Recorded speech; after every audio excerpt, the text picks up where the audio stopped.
I'm Lady Lee Clinton. Let's talk about healthcare for all. Many countries in the world offer universal healthcare to their citizens with either a multi-payer plan or a single-payer plan. The ACA was an attempt to move toward universal healthcare with a multi-payer plan. This works well in small countries, but in the United States, with a population of over 320 million people, a multi-payer system is not efficient or sustainable due to the inequalities of wealth. What our country needs is single-payer universal health care. This is not the same as saying health care should be free. According to the latest statistics from the U.S. Census Bureau, out of 323.2 million individuals in our country, 294.6 million have some type of health care coverage. Only 28.5 million remain uninsured. Of those insured, 217 million are covered by private insurance, while 123 million are covered by government-funded insurance. The ACA, Affordable Care Act, which became a law in 2010, provided government-sponsored health coverage. Almost 50 million individuals were uninsured before the law took effect. The current administration could endanger over 20 million people by repealing the ACA. But the ACA is not universal health care. It doesn't cover everyone equally, and there are still 28 million people who remain uninsured because of the way the government determines eligibility, according to a report from December of 2018. In 2017, 45% of uninsured adults said that they remained uninsured because the cost of coverage was too high. Many people do not have access to coverage through a job, and some people, particularly poor adults in states that did not expand Medicaid, remain ineligible for financial assistance for coverage. Some people who are eligible for financial assistance under the ACA may not know that they can get help. And undocumented immigrants are ineligible for Medicaid or Marketplace coverage. Today, many individuals with private health care are seeing dramatic increases in health care costs with higher premiums and copays. The first step is to define what universal health care would include.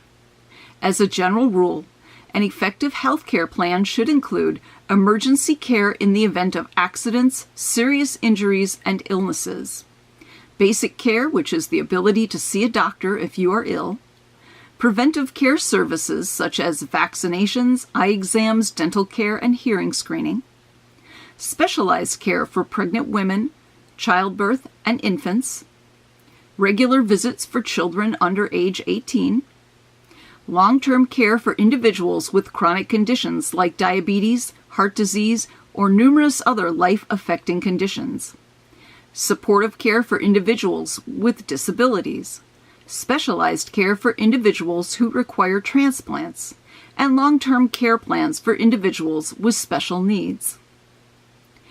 Mental health services for people struggling with addiction and substance abuse should also be covered, as well as individuals with mental health disorders such as depression and a wide range of other mental health conditions.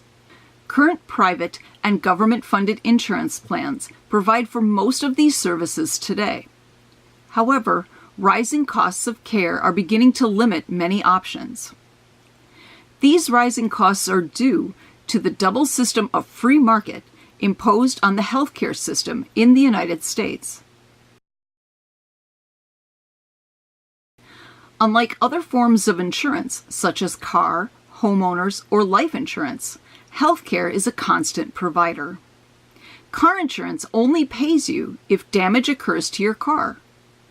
It is not something that you use very often, so the rates are primarily affected by the value of your car and your personal driving history.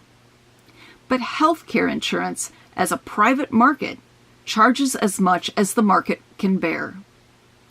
It has another free market on the other side, the health provider market, which also charges as much as the market can bear.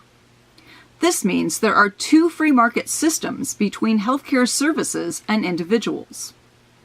By creating a government-controlled single-payer healthcare system, we eliminate the double set of free markets.